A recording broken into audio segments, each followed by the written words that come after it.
അപ്പോൾ ആ football post ഞാനൊരു വെട്ടോത്തിക്ക് എടുത്ത് കൊടുത്തിട്ട് ഇവരൊന്ന് വരുന്നതിലേക്ക് മുമ്പ് മുറിച്ചിട്ടിട്ട് ദേഷ്യം കൊണ്ട് അത് മുറിച്ചിട്ടിട്ട് കത്തിച്ചു. എൻ്റെ എടുത്തിരുന്ന് കരഞ്ഞിട്ട് ഉമ്മ എന്നെ കൊണ്ടുപോയിട്ട് നേരെ കിച്ചണിലെ ഉള്ളിലത്തെ ഞങ്ങളുടെ സാഹചര്യങ്ങൾ എനിക്ക് കാണിച്ചു തരണം. അപ്പോഴും ഞാൻ മനസ്സിലാക്കിയിരുന്നു. ഇതിന് ശേഷം ഞാൻ അറിഞ്ഞു തുടങ്ങി പതുക്കെ പട്ടിണി എന്താണെന്നും ദാരിദ്ര്യം എന്താണെന്നൊക്കെ നമ്മൾ കേട്ടിട്ടുള്ളത് ഞാൻ പതുക്കെ മനസ്സിലാക്കി തുടങ്ങി. അതെന്നെ ഇൻസ്പയർ ചെയ്തു. അതുതന്നെയാണ് ജീവിതത്തിലേക്കും ഞാൻ അനുഭവിക്കുന്ന വിജയം മന്ത്രം. ദ 1 മിനിറ്റ് ഷോയുടെ 1 മിനിറ്റിൽ തീരാത്ത വിശേഷങ്ങളുമായി ബിയോണ്ട് ദ 1 മിനിറ്റിലേക്ക് എല്ലാവർക്കും സ്വാഗതം. ഇന്നിപ്പോ 150ഓളം ഫ്രാഞ്ചൈസികളുള്ള ഒരു ബ്രാൻഡിന്റെ ഓണറാണ്, ഫൗണ്ടറാണ്. വളരെ സക്സസ്ഫുൾ ആയിട്ട് നിൽക്കുന്ന അബൂബക്കറിന് ഒരു പാസ്റ്റ് ഉണ്ടാകും. അപ്പൊ പഴയ അബൂബക്കറിനെ എങ്ങനെയാണ് ഡിഫൈൻ ചെയ്യുന്നത്? ഞാൻ ഒരു സാധാരണ കുടുംബത്തിൽ ഫസ്റ്റ് നമ്മൾ കാണുമ്പോൾ പറയുന്നുണ്ട്, സാർ എന്നോട് പറഞ്ഞിട്ടുണ്ടായിരുന്നു എന്റെ കഥ ഒരു സിനിമ എടുക്കാൻ മാത്രം ഉണ്ട് എന്നുള്ളത്. തീർച്ചയായിട്ടും ഞാൻ എല്ലാം ഇവിടെ പറയുന്നില്ല, എന്നാലും അതിൽ കുറച്ച് കാര്യങ്ങൾ ഞാൻ നിങ്ങളോട് പറഞ്ഞു ഷെയർ ചെയ്തു. അതെ, ഒന്നുമില്ല, ഞാനൊരു എല്ലാവരെ പോലെ ഒരു സാധാരണ കുടുംബത്തിൽ ജനിച്ച് കുഴപ്പമില്ലാത്ത രീതിയിൽ ജീവിതം മുന്നോട്ട് പോയിക്കൊണ്ടിരിക്കുന്ന സാഹചര്യം കുറച്ച് വർഷങ്ങൾക്ക് പിന്നിലാണ് കേട്ടോ. അപ്പോൾ ഒരു 7ാം ക്ലാസ്സിൽ പഠിക്കുന്ന സമയം, ഞാൻ 7ാം ക്ലാസ്സിൽ പഠിക്കുന്ന പയ്യൻ. ആ സമയത്താണ് ജീവിതത്തിൽ ഏറ്റവും വലിയൊരു ട്വിസ്റ്റ് എനിക്ക് വരുന്നത്. എൻ്റെ ജീവിതത്തിൽ എന്താണെന്ന് വെച്ചാൽ, എൻ്റെ വീട്ടിൽ എനിക്ക് ഉപ്പ, ഉമ്മ, 2 സഹോദരങ്ങൾ, ജ്യേഷ്ഠന്മാരാണ്. ചെറിയൊരു ഫാമിലി. ഞങ്ങൾ നല്ല സന്തോഷമായിട്ട് പോയിരുന്നു. അപ്പോൾ ഉപ്പ എന്ന് പറഞ്ഞാൽ നല്ലൊരു മനുഷ്യനായിരുന്നു. ഉപ്പ പെരുമ്പിലാവിൽ ഉപ്പാനെ പറഞ്ഞു കഴിഞ്ഞാൽ ജീപ്പ് ഡ്രൈവർ കുഞ്ഞുവാപ്പുക്ക എന്നുള്ള ഐഡന്റിറ്റിയാണ് എപ്പോഴും കുഞ്ഞുവാപ്പുക്കാടെ മകനാണ് എന്നുള്ള ഐഡന്റിറ്റി. അത് കഴിഞ്ഞിട്ടേ ഞങ്ങളൊക്കെ ഉള്ളൂ, എല്ലാവരും ഉള്ളൂ. അപ്പോൾ അത്രയും നല്ലൊരു മനുഷ്യനായിരുന്നു, എല്ലാവർക്കും ഇഷ്ടപ്പെട്ട നല്ലൊരു മനുഷ്യനായിരുന്നു. അപ്പോൾ ഉപ്പാക്ക് പെട്ടെന്ന് മോട്ടോ ന്യൂറോ ഡിസീസസ് പറഞ്ഞിട്ട് അസുഖം ഞാൻ 7ാം ക്ലാസ്സിൽ പഠിക്കുന്ന സമയത്ത് ഉപ്പാക്ക് പെട്ടെന്ന് വന്നു. അപ്പോൾ ആ അസുഖം വന്നപ്പോൾ ഡോക്ടേഴ്സൊക്കെ കൂടിയിട്ട് പല രീതിയിൽ ചികിത്സിക്കാനൊക്കെ നോക്കി. അവർ ഏകദേശം ഒരു 3 മാസത്തോളം ഇപ്പോൾ ജീവിച്ചിരിക്കുള്ളൂ എന്നുള്ളത്. അപ്പം അങ്ങനെ ഒരു സാഹചര്യം വന്നപ്പോൾ എൻ്റെ ഉമ്മ ഉപ്പാനെ വിട്ടുകൊടുക്കാൻ തയ്യാറായിരുന്നില്ല. ഉമ്മാനെ കൊണ്ട് കഴിയുന്നതിൻ്റെ അപ്പുറം മാക്സിമം ഉപ്പാനെ ചികിത്സിക്കാൻ വേണ്ടി ഓടുകയാണ്. പുറം രാജ്യത്തുനിന്ന് വരെ ഒരു ഗുളിക ഇമ്പോർട്ട് ചെയ്തിട്ട് ഉപ്പാക്ക് കൊടുക്കാനുള്ള സംവിധാനം വരെ ഉമ്മ ചെയ്തു. കാരണം എൻ്റെ ഉപ്പാക്ക് ഡോക്ടേഴ്സിനായിട്ട് ഭയങ്കര ഇതായിരുന്നു, കൂട്ടായിരുന്നു. ഇപ്പോൾ ഒരുവിധം പെരുമ്പിലാവിലുള്ള ആ പ്രദേശത്തുള്ള എല്ലാ ഡോക്ടേഴ്സിനായിട്ടും നല്ല കമ്പനി, അവരുടെ ഡ്രൈവറൊക്കെ ആയിരുന്നു. അപ്പോൾ അതുകൊണ്ട് തന്നെ അവർക്ക് എല്ലാവർക്കും ഉപ്പാനെ ഇഷ്ടമായിരുന്നു. ഉപ്പാക്ക് വേണ്ടി അവരെല്ലാവരും സഹായിച്ചിട്ട് ഈ മരുന്നൊക്കെ എത്തിക്കാനൊക്കെ നോക്കി. പക്ഷെ എന്നാലും കൂടി ഉപ്പാനെ തിരിച്ചു കിട്ടാനുള്ള കാര്യം പ്രയാസമായിരുന്നു.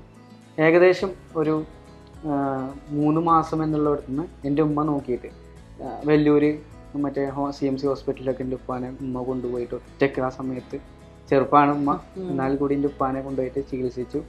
ഉപ്പാനെ മാക്സിമം നോക്കി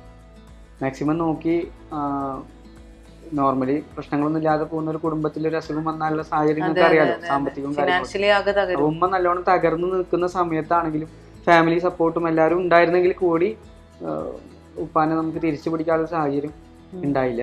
3 മാസം എന്നുള്ളത് 3 വർഷത്തോളം ഉപ്പ ജീവിച്ചിരുന്നു. ഉപ്പ മരണപ്പെട്ടു. ഞാൻ 7ാം ക്ലാസ് പഠിക്കുന്ന സമയത്താണ് മരണപ്പെടുന്നത്. അപ്പോൾ അതിന് മുന്നേ ഈ അസുഖം റെക്കഗ്നൈസ് ചെയ്തിട്ടുണ്ട്. ഞങ്ങളൊക്കെ പിന്നെ ശ്രദ്ധിക്കാത്ത രീതിയിലായിരുന്നു. ഞാൻ ആ സമയത്ത് ഒറ്റപ്പെടലുകൾ ഉണ്ടായിരുന്നു. പല ഉമ്മ ഉപ്പാനെയും കൊണ്ട് പോകുന്ന സമയങ്ങളിലൊക്കെ ഞാൻ ഓരോരോ വീടുകളിലും, കാരണം ഉമ്മ അതിന് വേണ്ടി ഓടി നടക്കുകയാണല്ലോ അല്ലേ. അതെ.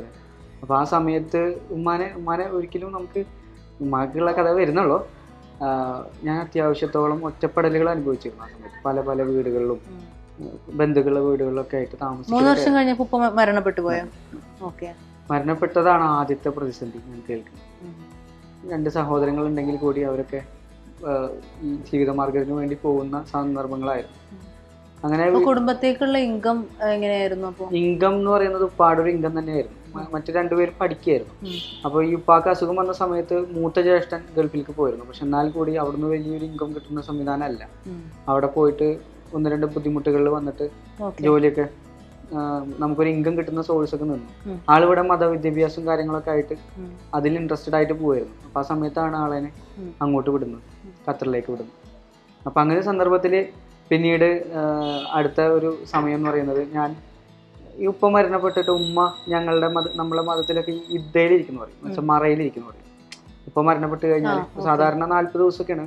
പക്ഷെ അത് എൻ്റെ ഉമ്മാക്ക് ഉപ്പാനോടുള്ള ഇഷ്ടം കൊണ്ട് ഏകദേശം ഒരു വർഷവും ഒരു നിശ്ചിത ദിവസം വരെ ഉമ്മ മറയിലിരിക്കും. ഒരു വർഷം വരെ മറയിലിരുന്നു.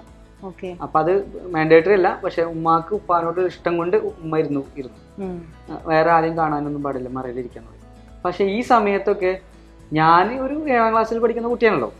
അപ്പൊ ഞാൻ എന്താന്ന് വെച്ചാല് എപ്പോഴും ആ കുട്ടികളുടെ, പ്രത്യേകിച്ച് ഈ ഉപ്പ മരണപ്പെട്ട ഇഷ്യൂസിലുള്ള കുട്ടി, വാപ്പല്ലാത്ത കുട്ടി എന്നുള്ള ഒരു കോൺസെപ്റ്റും ഒക്കെ കൂടി ഞാൻ ഭയങ്കര അഗ്രസീവ് ആയിരുന്നു.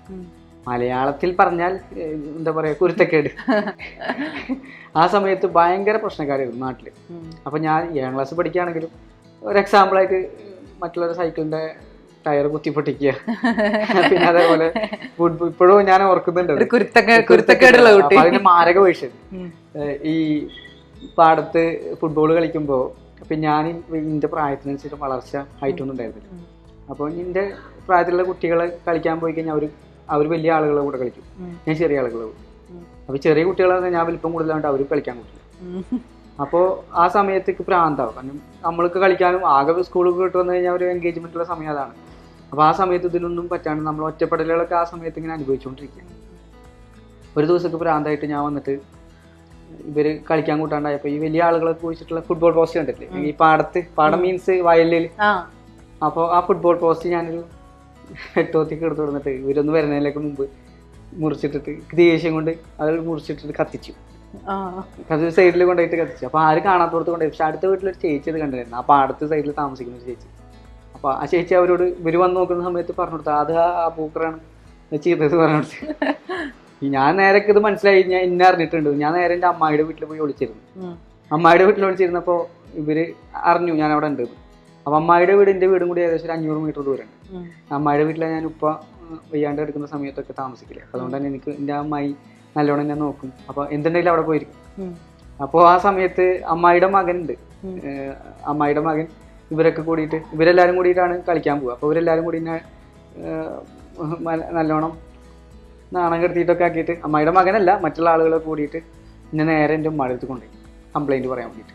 ഉമ്മയാണെങ്കിൽ മറയിലിരിക്കുന്ന ആളല്ലേ, വിഷമങ്ങളും പ്രയാസങ്ങളും ഒക്കെ ഇരിക്കുന്നത്. എനിക്കതൊന്നും അറിയില്ല, നമ്മൾ സാധാരണ 7ാം ക്ലാസ്സുകാരൻ. അങ്ങനെ ഉമ്മാക്ക് ഇതങ്ങോട്ട് കണ്ടോട് കൂടിയിട്ട് കേട്ടോട് കൂടിയിട്ട് എന്നെ കൊണ്ട് ശല്യം സഹിക്കാൻ വയ്യാണ്ടായിരിക്കും.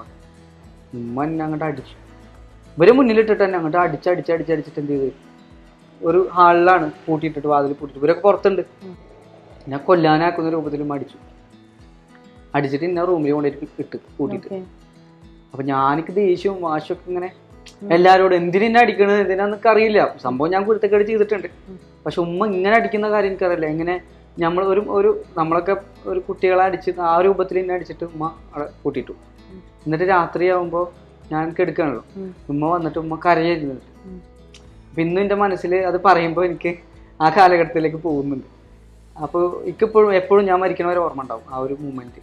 ആ ഉമ്മ പിന്നെ ആ സമയത്ത് എൻ്റെ അടുത്ത് വന്നിരുന്നിട്ട് തളർന്ന അവിടെ നിന്ന് എടുത്തിട്ട് എടുത്തിരുന്ന് കരഞ്ഞിട്ട് ഉമ്മ എന്നെ കൊണ്ടുപോയിട്ട് നേരെ കിച്ചണിലെ ഉള്ളിലത്തെ ഞങ്ങളുടെ സാഹചര്യങ്ങൾ എനിക്ക് കാണിച്ചു തരുന്നില്ല. ഇതാണ് നിലവിലെ സാഹചര്യം. കിച്ചണൊക്കെ തുറന്നിട്ട് ഇവിടെ ഒന്നുമില്ല, നമുക്ക് ഭക്ഷണം കഴിക്കാനൊന്നുമില്ല, ഞങ്ങളുടെ സാഹചര്യം ഇതാണെന്നുള്ള റിയാലിറ്റി ഞാൻ മനസ്സിലാക്കിയത്. ഫിനാൻഷ്യൽ ക്രൈസിസ് വന്നു അല്ലേ? കാരണം വന്നിട്ടുണ്ട്, മരിച്ചു, ഉമ്മ മറയിലിരിക്കുകയാണ്. സ്വാഭാവികമായിട്ട് ഒരു സാധാരണ ഫാമിലിയാണ്. അപ്പോൾ നമ്മളത് പ്രത്യേകിച്ച് ഞാനത് റിയലൈസ് ചെയ്യാം. പിന്നെ നമ്മൾക്ക് ഉമ്മ കുറച്ച് അഭിമാനവും കാര്യങ്ങളൊക്കെ കൂടുതൽ. അപ്പൊ ആരുടെ അറിയിക്കാണ്ട് നിങ്ങളെ കൊണ്ടുപോകായിരുന്നു. അന്ന് രാത്രിയാണ് ഇത് കൊണ്ട് കാണിക്കുന്നത്. അപ്പൊ ആ ഒരു മൂമെന്റ് ഉണ്ടല്ലോ, അത് ശരിക്കും എൻ്റെ മനസ്സിന് സ്ട്രൈക്ക് ചെയ്തു. ഒരു 7ാം ക്ലാസ്സിലത്തെ ഒരു പയ്യന്റെ മനസ്സിലേക്ക് ഉമ്മ അത് കാണിച്ചു തരികയാണ്, നമ്മളെ സാഹചര്യങ്ങളും പട്ടിണിയും കാര്യങ്ങളും ഒക്കെ. ഉമ്മമാര് എപ്പോഴും അവരെ കുറിച്ച് ഒരിക്കലും എന്ത് പറഞ്ഞാലും നമ്മൾക്ക് കഴിയില്ല, അവസാനിക്കില്ല. അപ്പൊ എൻ്റെ ആ സാഹചര്യത്തിൽ അവർ പല സമയത്തും ഭക്ഷണം കഴിക്കാതെ നമുക്ക് ഭക്ഷണം തരുന്ന സാഹചര്യങ്ങളായിരുന്നു. ഭക്ഷണം നമുക്ക് കിട്ടാത്ത സാഹചര്യങ്ങൾ ഉണ്ടായിരുന്നു. അപ്പോഴും നമ്മൾ അറിയിക്കാതെ അപ്പോഴും ഞാൻ മനസ്സിലാക്കിയിരുന്നു. ഇതിന് ശേഷം ഞാൻ അറിഞ്ഞു തുടങ്ങി പതുക്കെ പട്ടിണി എന്താണെന്നും ദാരിദ്ര്യം എന്താണെന്നും ഒക്കെ നമ്മൾ കേട്ടിട്ടുള്ളത് ഞാൻ പതുക്കെ മനസ്സിലാക്കി തുടങ്ങി. പക്ഷെ ഉമ്മ ഇൻസ്പയർ ചെയ്തിരുന്ന ഈ നമ്മളെ നിന്നെ തള്ളിപ്പറഞ്ഞ ആളുകളുടെ ഇടയിൽ ഇവരെ കൊണ്ട് തന്നെ നീ തിരുത്തി പറയിപ്പിക്കണം. അന്ന് രാത്രിയിൽ എനിക്ക് തന്ന ഇൻസ്പിറേഷൻ വേർഡ്സ് ആണ്. ലോകത്തിലെ ഏറ്റവും വലിയ ഞാൻ കേട്ട മോട്ടിവേഷണൽ വേർഡ്സ് ആണ് ആ വാക്കുകൾ. എൻ്റെ ഉമ്മയുടെ വായിന്നു അതെന്നെ ഇൻസ്പയർ ചെയ്തു. അത് തന്നെയാണ് ജീവിതത്തിൽ ഏറ്റവും ഞാൻ അനുഭവിക്കുന്ന വിജയം മന്ത്രവും. അവിടുന്ന് ഞാൻ വാശി ചെയ്തു. എന്തെങ്കിലും ബിസിനസ്, എന്ത് പരിപാടിയാണെങ്കിലും, എന്തെങ്കിലും ജോലി, 7ാം ക്ലാസ്സിലാണ് കേട്ടോ. അപ്പൊ എനിക്ക് പൈസ ഉണ്ടാക്കണം, എന്റെ സാഹചര്യം എങ്ങനെയാണ്, ഉമ്മാനെ ഹെൽപ്പ് ചെയ്യണം. ഞാൻ തുടങ്ങി ആദ്യത്തെ, എൻ്റെ അമ്മായിയുടെ മകൻ നേരത്തെ പറഞ്ഞില്ലേ, അമ്മായിയുടെ മകൻ സമൂസ കച്ചവടമായിരുന്നു. സമൂസ സ്നാക്സ് ഒക്കെ. അപ്പോൾ സമൂസ കച്ചവടം ചെയ്യുന്ന അമീർ എന്നാണ് പേര്. അപ്പോൾ പുള്ളി ഈ വൈകിട്ട് സമൂസ കച്ചവടം കഴിഞ്ഞ് വന്നു കഴിഞ്ഞാൽ ഉണ്ടാവുന്ന കുറച്ച് ബാക്കി വരുന്ന സമൂസകളെ ഞാൻ എന്ത് ചെയ്യും, നടന്നിട്ട് അടുത്തുള്ള വീടുകളൊക്കെ കൊണ്ടുപോയിട്ട് വെക്കും. അപ്പൊ ഈ കച്ചവടം ചെയ്യുന്ന സമയത്ത് 2 രൂപ 3 രൂപക്കൊക്കെ നോക്കുമ്പോൾ എന്തെങ്കിലുമൊക്കെ നമുക്ക് കിട്ടുമ്പോൾ അത് ഉമ്മാടെ കൊണ്ടുകൊടുക്കും. അപ്പൊ ഉമ്മാക്ക് സന്തോഷമായി തുടങ്ങി. പിന്നെ ഞാൻ പല രീതിയിലുള്ള ജോലികളൊക്കെ ചെയ്യാൻ ആരംഭിച്ചു. അടുത്തതായിട്ട് അങ്ങനെ ജോലികളൊക്കെ കഴിഞ്ഞിട്ട് പിന്നെ അടുത്തത് മാക്സില്ലേ, നൈറ്റിയുടെ കച്ചവടം ചെയ്തു. അപ്പൊ തൃശ്ശൂര് പോയിട്ട് നൈറ്റി എടുത്തിട്ട് വരും. ഞാൻ 7ാം ക്ലാസ്സിൽ പഠിക്കാണ് കേട്ടോ. അപ്പൊ ഉപ്പാടെ കൂട്ടുകാരുണ്ട് അലികുട്ടിക്ക, പുള്ളി ഒരു ചെറിയൊരു എമൗണ്ട് ഒക്കെ തന്നു. പുള്ളി ഈ പറഞ്ഞ പോലെ റെഡിമെയ്ഡ് കച്ചവടമായിരുന്നു. അപ്പൊ പുള്ളി ആദ്യത്തിൽ കുറച്ച് മാക്സി ഒക്കെ എടുത്തിടന്നു തന്നു. പിന്നെ ഞാൻ നേരിട്ട് പോയിട്ടൊക്കെ തൃശ്ശൂരിൽ നിർത്തി. അപ്പോൾ ഈ മാക്സി കൊണ്ടുവന്നിട്ട് സൈക്കിളിന്റെ മേലെ വെച്ചിട്ട് ഓരോ വീടുകളിലും കയറി ഇറങ്ങിയിട്ട് കച്ചവടം ചെയ്യുന്നത്. അന്ന് ഞാൻ റിയലൈസ് ചെയ്തു. ഇപ്പൊ എനിക്ക് അന്നില്ല, ഞാനിപ്പോ അത് റിയലൈസ് ചെയ്തു, എന്റെ ആദ്യത്തെ സെയിൽസ് സ്കില്ല്. കാരണം അന്ന് ഈ മാക്സി നമ്മളിപ്പോ ഓരോ താത്താർക്കൊക്കെ കൊണ്ടുപോകുമ്പോൾ ഒന്ന് എനിക്ക് നല്ലൊരു സെന്റിമെന്റൽ അപ്രോച്ചും അന്നുണ്ട് ആളുകളുടെ. 7ാം ക്ലാസ്സിലൊരു കുട്ടിയാണ് ഈ മാക്സി കൊണ്ട് വരുന്നത്. അതോടൊപ്പം അപ്സെല്ലിങ് ക്രോസെല്ലിംഗ് ഒക്കെ ഞാൻ അന്ന് ചെയ്തിരുന്നു. ഇപ്പൊ ഞാൻ റിയലൈസ് ചെയ്യുന്നത് അത് അന്ന് പറയാണ്, ഇത് താത്താക്ക് സൂപ്പറാണ്, അടിപൊളിയാണ്, നല്ല കളറാണ്, കണ്ട ഇത് ശൈലജയുടെ തുണിയാണ്, ഇത് കളറ് പോവില്ല എന്ന് പറഞ്ഞിട്ട് ഞാൻ ആ സെയിൽസ് പോയിന്റുകൾ ഞാൻ ഇങ്ങനെ ഇടുന്നുണ്ട്. ഇപ്പൊ ഞാനത് റിയലൈസ് ചെയ്യുന്നുണ്ട്.